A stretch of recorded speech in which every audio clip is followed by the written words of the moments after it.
यानी इतिहास से मंदाकिनी का कोई भी संबंध नहीं है। यानी गुप्त साम्राज्य में मंदाकिनी नाम की कोई भी युवती नहीं थी। लेकिन जयशंकर प्रसाद जी ने अपने नाटक को मनोरंजक से परिपूर्ण बनाने के लिए मंदाकिनी को लिया है और मंदाकिनी ने अपनी विशेष भूमिका निभा करके नाटक को एक आकर्षक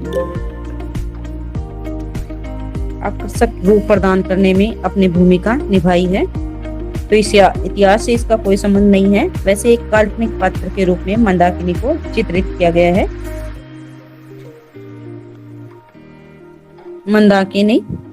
मंदाकिनी नाटक में एक काल्पनिक पात्र है। नाटककार ने उसे रामगुप्त व चंद्रगुप्त की बहन के रूप में चित्रित किया है। नाटक में वह स्वच्छंद गुप्त बाला जहां जहां भी उपस्थित होती है अपने विरोधी स्वर से रामगुप्त को हतप्रभ तथा ध्रुव स्वामिनी व चंद्रगुप्त को उत्साहित एवं प्रेरित कर जाती है। नाटक के आधार पर उसके चरित्र की विशेषताएं इस प्रकार से है। अभिनय में पारंगत युवती, यानी किसी का नाटक करने के लिए या किसी का समांग रचने के रूप में मंदाकिनी बहुत ही पारंगत युवती की भूमिका निभा रही है। जैसे रामगुप्त ने इसको गूंगी के रूप में नियुक्त कर रखा है और इसने गूंगी का जबरदस्त अभिनय करके ध्रुव स्वामिनी को भी अंतर्द्वंद में फंसा दिया है कि क्या वो वास्तव में ही गूंगी है या वैसे ही अभिनय कर रही है। यानी अभिनय इसका एकदम जबरदस्त था।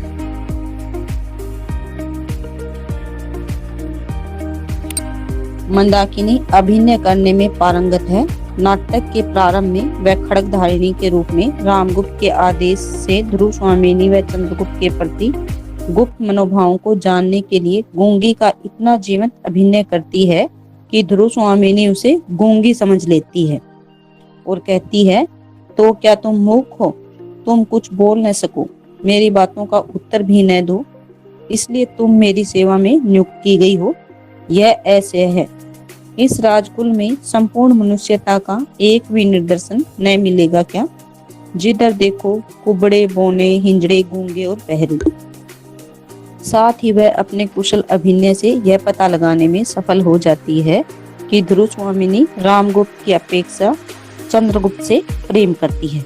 यानी ये अपने अभिनय के कारण ही ये सब मनोभाव जान पाती है। यदि वो गूंगे की भूमिका ना निभाती तो ध्रुव स्वामिनी जो बातें इसके सामने बोल रही है वो बातें ध्रुव स्वामिनी भी इसके सामने ना बोलती, क्योंकि ध्रुव स्वामिनी को ये विश्वास हो गया था ये तो बोलने में असमर्थ है, ये मैं इसके सामने कुछ भी कहती रहूं, ये किसी दूसरे को तो बता ही नहीं सकती है। तो ध्रुव स्वामिनी भी अपने मनोभावों को खुल करके इसके सामने रख देती है।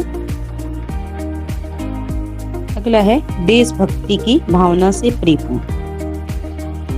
मंदाकिनी ने एक देशभक्त युवती की भूमिका निभाई है। जब इसको ये पता चल जाता है कि इसका भाई रामगुप्त और शिखर स्वामी दोनों देश को बर्बाद करने के लिए या नारी की इज्जत लुटाने के लिए जुटे पड़े हैं, तो ऐसे हालात में ये बहुत ही क्रोधित हो जाती है और विद्रोह है इनके विरुद्ध कर देती है। विद्रोह करके ही ये चंद्रगुप्त को इस घटनाक्रम के बारे में बताती है कि दुष्टों ने राज्य को सर्वनाश करने की सोच ली है। तो ये देशभक्ति की भावना ही है जो विदेशी आक्रमणकारी से अपने देश को भी बचा लेती है और नारी की इज्जत को भी बचाने में सहायता करती है। मंदाकिनी देशभक्त युवती है। वह रामगुप्त के कहने पर ध्रुव स्वामिनी के चंद्रगुप्त के प्रति मनोभावों को जानने का काम कर पाठक व दर्शकों की कुछ रुखाई का शिकार तो होती है। यानी शुरुआती दौर में जब हम पढ़ते हैं कि ये ध्रुव स्वामिनी के साथ ऐसा व्यवहार क्यों कर रही है, तब पाठक या दर्शक हैं इस बात से थोड़ा विपक्ष में हो जाती है इसके कि ये भी रामगुप्त का पक्ष ले रही है। लेकिन जैसे जैसे ये अपने क्रियाकलाप करती है उससे पाठकों को और दर्शकों को भी ये मालूम हो जाता है कि ये रामगुप्त का पक्ष ना लेकर के ध्रुव स्वामिनी और चंद्रगुप्त का पक्ष लेने के लिए ही बनी हुई है। परंतु वास्तव में वह एक देशभक्त युवती है। जब उसे शिखर स्वामी और रामगुप्त की बातों को सुनकर लगता है कि उन्होंने अपने देश और परिवार का गौरव दांव पर लगाने का फैसला कर लिया है, तो उसका खून खौल उठता है। वह सोचने लगती है, भयानक समस्या है। मूर्खों ने स्वार्थ के लिए साम्राज्य के गौरव का सर्वनाश करने का निश्चय कर लिया है। सच में वीरता जब भागती है, तब उसके पैरों से राजनीतिक छल छंद की धूल उड़ती है। वह शिखर स्वामी और रामगुप्त की बातें चंद्रगुप्त को बताने का निश्चय कर लेती है। यानी उसको पता चल जाता है कि इन दोनों में तो कोई दम है नहीं, वैसे डरपोक प्रवृत्ति का है, तो ये विदेशी आक्रमणकारी का किसी भी प्रकार से सामना नहीं कर पाएगा।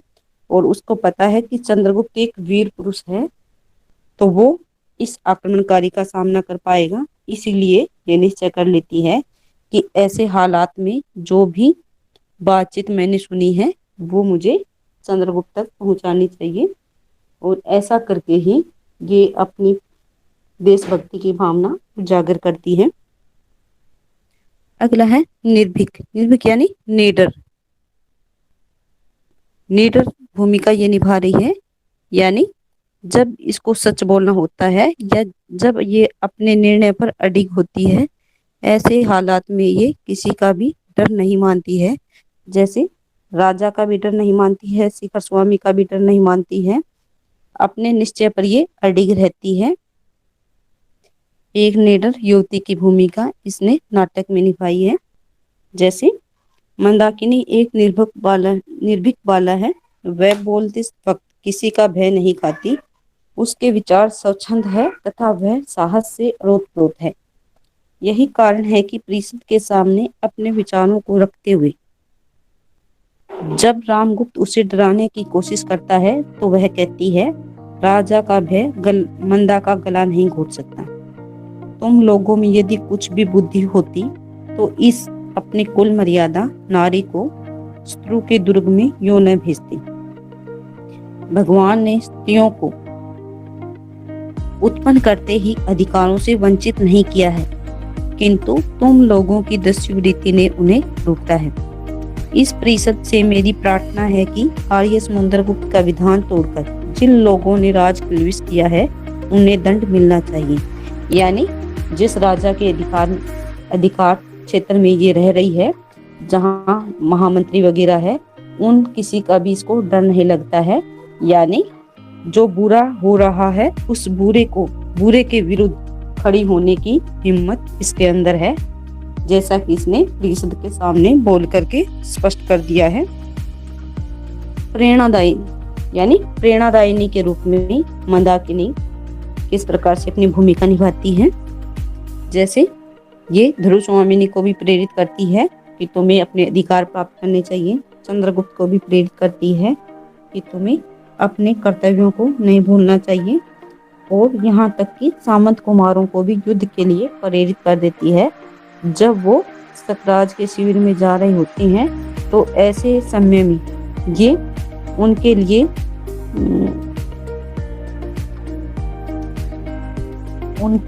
प्रयाण गीत गा करके उनको उत्साह से परिपूर्ण कर देती है। मंदाकिनी देशभक्त और निर्भीक होने के साथ साथ प्रेरणामयी नारी भी है। वह ध्रुव स्वामिनी और चंद्रगुप्त दोनों को ही अपने अपने कर्तव्य पालन के लिए प्रेरित करती है।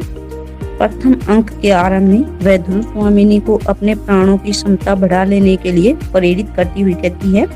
यानी जब ध्रुव स्वामिनी अपने आप को कमजोर समझने लगती है, आत्महत्या जैसे विचार उसके दिमाग में आने लगते हैं, तो ऐसे हालात में ये उसको प्रेरित करती है कि नहीं, तुम्हें अपने आप को कमजोर नहीं समझना चाहिए। उदाहरण देती है ये काई का। देवी वह वल्लरी जो झरने के समय पहाड़ी पर चढ़ गई है। उनकी नन्ही नन्ही पत्तियों को ध्यान से देखने पर आप समझ जाएगी कि वह काई की जाति की है। प्राणों की क्षमता बढ़ा लेने पर वही काई जो बिछलन बनकर गिरा सकती है, अब दूसरों के ऊपर चढ़ने का अवलंब बन गई है।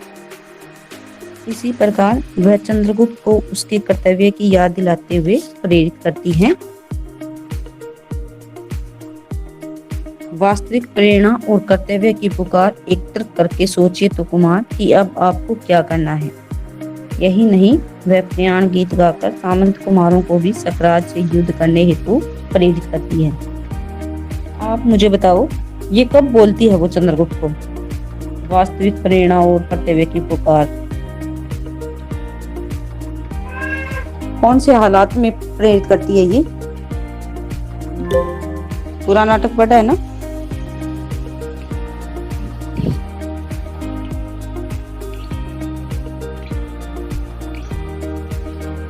नहीं याद आ रहा?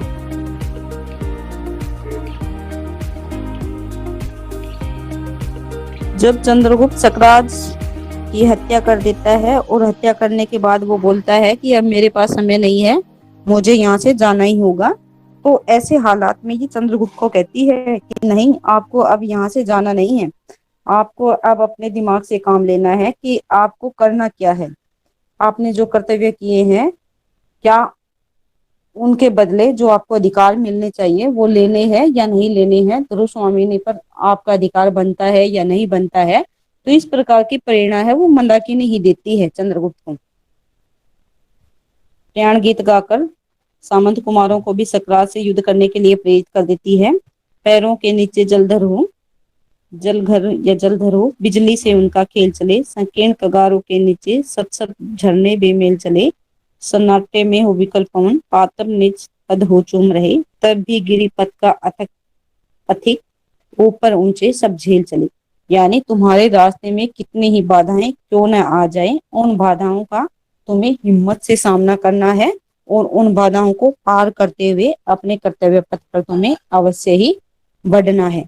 यानी इस प्रकार की प्रेरणा देकर के वो सामंत कुमारों को, ध्रुवस्वामिनी के और चंद्रगुप्त को विदाई देती है। अगला है कोमल व करुणामयी, यानी कोमलता से परिपूर्ण हृदय रखने वाली और दूसरों के प्रति दया करुणा का भाव रखने वाली। यानी एक नारी होते हुए ये दूसरी नारी की समस्या को भी समझती है। जैसे जिस समय कोमा सकराज का शव लेने के लिए आती है तो उसकी अवस्था को देखकर ये बहुत ही दुखी हो जाती है और उसकी अवस्था का चित्रण ये ध्रुवस्वामिनी के सामने करने लगती है कि नारी है वो अपने निर्बल हाथों से किसी पुरुष के पांव को पकड़ती है और पुरुष उसकी किसी भी प्रकार से सहायता नहीं करता है, नारी वैसे ही उसे अपना सर्वस्व मानती रहती है। देशभक्त निर्भीक होने के साथ साथ मंदाकिनी में नारी सुलभ कोमलता व करुणा के भी दिग्दर्शन होते हैं। उसके हृदय में दूसरों के प्रति करुणा की अजस्र धारा निरंतर प्रवाहित होती रहती है। कोमा के त्याग और उसके सकराज के प्रति सच्चे प्रेम को देखकर उसका कोमल हृदय करुणा से विहल उठता है और वह ध्रुवस्वामिनी से कहती है, स्त्रियों के बलिदान का भी कोई मूल्य नहीं। कितनी असहाय दशा है। अपने निर्बल और अवलंब खोजने वाले हाथों से वह पुरुष के चरणों को पकड़ती है और वे सदैव इनको तिरस्कार, घृणा और दुर्दशा की भिक्षा से उपकृत करते हैं। तब भी ये बावली क्या मानती है। यानी नारी की दयनीय अवस्था पर इसे बहुत ही दुख होता है, जैसा कि इसने कोमा की बातों को ध्रुवस्वामिनी के सामने कह करके स्पष्ट किया है। इस प्रकार मंदाकिनी का चरित्र नाटक में महत्वपूर्ण स्थान रखता है। वह ध्रुवस्वामिनी तथा चंद्रगुप्त को उनके वास्तविक कर्तव्यों के लिए प्रेरित कर नाटक को उनके उत्कर्ष पर पहुंचाने का काम करती है। तो इस प्रकार से मंदाकिनी अपनी भूमिका नाटक में बहुत अच्छे तरीके से निभाती हुई नजर आ रही है।